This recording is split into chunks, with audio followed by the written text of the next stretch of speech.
All right, hello and welcome to this quick video. I want to tell you about something that is called the reciprocity bias. And essentially what that is when, if I give you a lot of things, if I give you value, if you feel like you receive something of value from me, whether it be entertainment, it be insight, whatever it might be, then you have a very natural bias of wanting to give back, especially if I ask you for it. Right? That is the reciprocity bias. And how can we leverage this inside of our marketing channels, inside of our business, right? Because if you leverage something like this, well, then naturally you are going to create a lot more content. You're going to be a lot more aligned with the people that you're selling to, and they're going to have a much better understanding of what it is that you do and how you can help them. So, reciprocity bias. How to leverage biology and media in local businesses. Who is this for? Well, basically, our target audience is actually home service businesses. So people like window cleaners, pressure washing companies, all of this good stuff. But you can actually apply this pretty much anywhere. Like it's a concept. What's it called? It's a natural bias that every human has. So pretty much anyone can actually use this. But let me go into some detail here so you can see what I mean. So chances are that you've tried being on calls with prospects who don't value your service or your talent. They will compare you to anyone else in the market and perceive the value you are delivering as low, or not necessarily as low, but just as, everyone does this, right? Why should I pay you kind of thing, okay? So you may get the I will do it myself kind of people on calls who are just trying to see if they can get someone to do the job for cheap, right? While the service you're providing may or may not be extremely difficult to replicate, so people doing it themselves, for instance, you're not interested in attracting the lower part of the market who are comparing with DIY scenarios. So you don't want to be attracting people who have the incentive to do it themselves. You want to find people where they know that their time is valuable and therefore they would rather pay someone else to solve the problem for them. Okay? Let's say, for instance, you're a window cleaner, right? We have technicians that are insanely good at what they do, and it will probably be pretty difficult for the normal person who has not cleaned 1,000 windows in their lifetime, right? To exactly replicate that, but they will be able to get pretty close. Right? You see what I mean? So we want to go after the people who actually want to save the time. They don't want to worry about it. They just want you to solve it. Okay?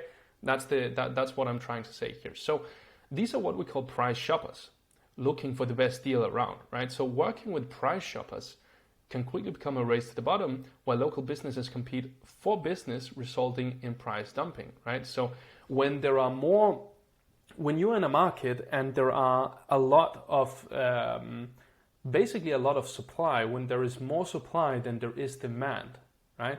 When there is a lot of companies being able to deliver the same service, well, then all of a sudden the pricing power is actually in the hands of the customer, right? Because they can basically dictate what they want to pay. Because if you are not taking it, well, then the next guy is, okay? So that means that if you have a normal service, a commoditized service, if you listen to any of Alex Hormozi's stuff, he would call this a commoditized service, right? Because it's a commodity, it's everywhere. That means you also have high competition naturally because it's everywhere.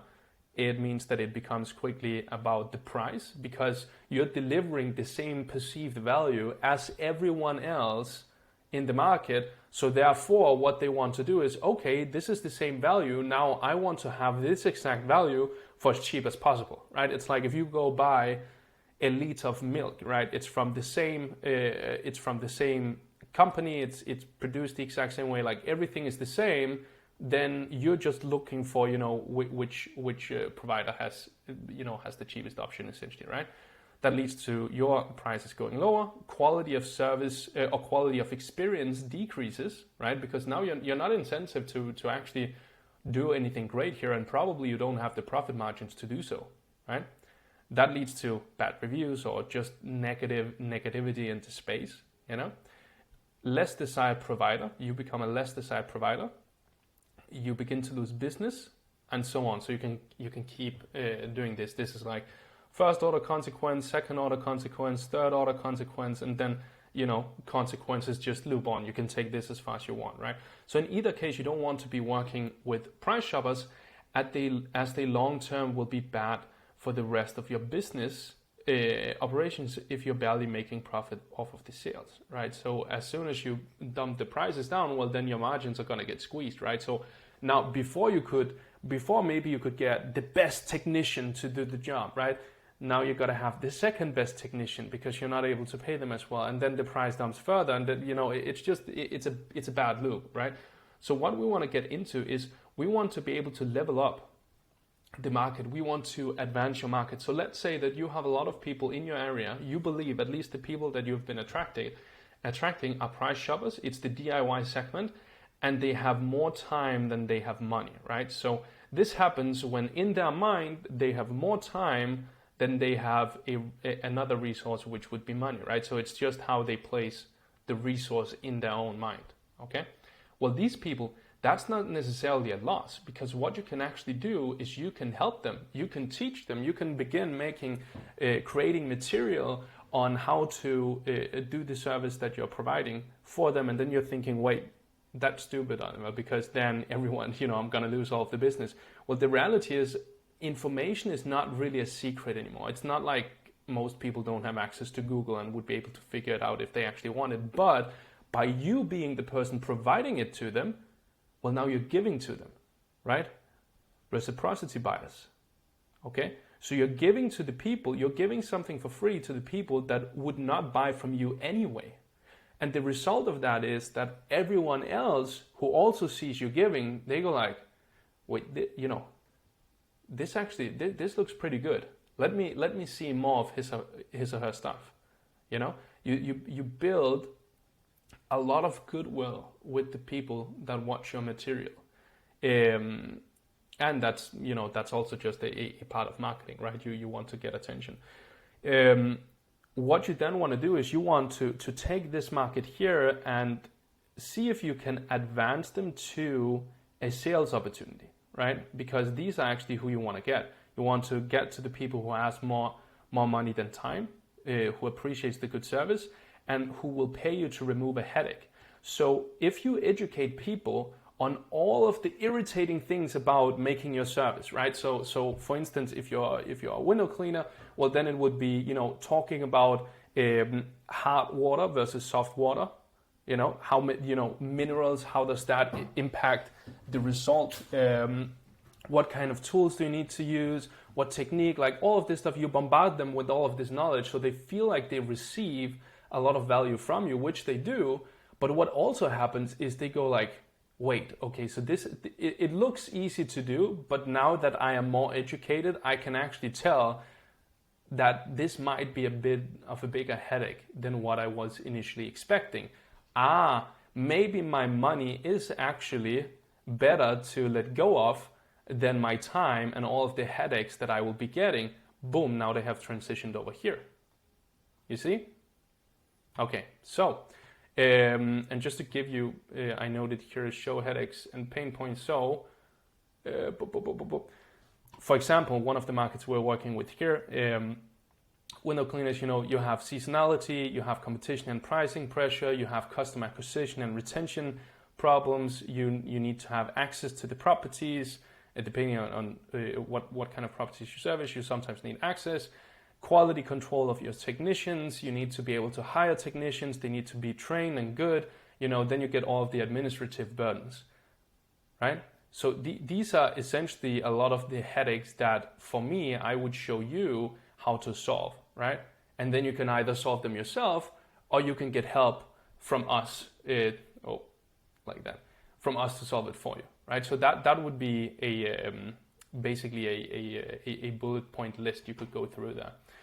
So why you should give reciprocity bias? So let's see here the definition. The reciprocity bias, also known as the reciprocity principle, or simply reciprocity, is a social psychological phenomenon where people feel a natural tendency to return a favor or respond in kind when they receive something from others, right? So when you're doing your marketing, when you're doing your sales, actually make sure that you always give something to the people, right? It will never harm you to be good to others, essentially, okay? Therefore, you want to become an educator in your space and area and establish yourself as an authority. This will give you a leveraged way of tapping into the natural reciprocity bias and over time generate goodwill with your audience, right? Give the people insights into what you're doing and why it works. Those who have more time than money have the opportunity to go do it themselves and get help from you later when they realize it's harder than they expected, just like I told you, right? That's the ideal scenario we want to get to. Like, it will never harm you to actually begin educating your market, just like I do here. This is an education to my market, right?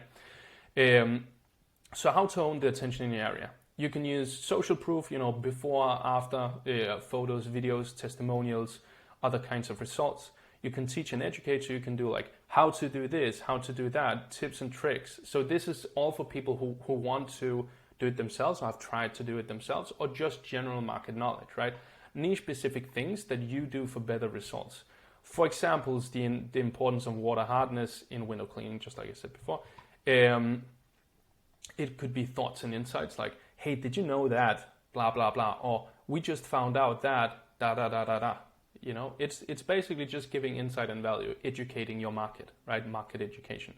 So what your content does is, first of all, depending on the style of content you do, but a funnel could look like this, where you first create a desire, right? You show people how something is done really, really beautifully.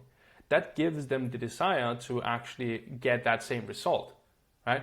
But wait, now they become aware of the obstacles for this. Okay, they need the right tools, they need the right technique, they need the right chemicals, they need the right do. Okay? But wait, there is a solution. We could hire this guy. You see what I mean? And then you basically just sell the solution implementation, which in this case would be your service, right? So this basically goes for any business, I think it's freaking genius. By generating content and educating your market, you do not need to depend on the existing market demand, but rather create your own demand by shifting people's beliefs and showing what is possible. Most people don't know what they want.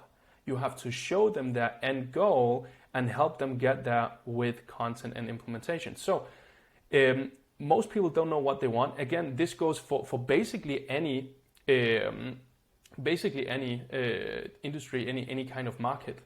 Okay, so if you clean windows, if you're a window cleaner, like, most people will not recognize how fucking dirty their windows are before you actually go tell them and show them the difference, right? But if you educate them beforehand, well, then they become aware of this problem and they go like, wait, how can I solve this? Okay, I really need to fix this fucking camera. Wait. Let's try that. Okay, so some things you could do to implement. For instance, it could be GoPro videos of you servicing. Whatever it is, whatever service you're providing, you could have a GoPro video of that. Talk a bit over it, why you're doing it this way, how long time does it take, da da da da da. It could be behind the scenes, so actually getting some insights into your company. How does it operate? How long time does things take? Like, all of this stuff, because that just builds transparency, which translates into trust, right? And you want to have the market attention multiplied by the trust of what you are delivering is good, of what you're promising is actually going to be the outcome, and that results in the amount of sales that you're able to generate, right? Technician/employer branding. So again, if you're a window cleaner, you'll have a bunch of technicians, different types of employees. You could do branding on them. Like, why did you actually hire this person? How did you train this person? What makes this person better than some of the other people in the market? Why are they good? Okay, so same style of content, but now you leverage one of the people that you've actually hired inside of your company. So now all the content you make to that actually sticks to your company, okay, and not to the person. Market education, same thing here. Unique insight, something that that the average person would not know. So I hope this was somewhat valuable. Let me know, write a comment, let me know if this was interesting, and see you in the next video. Bye.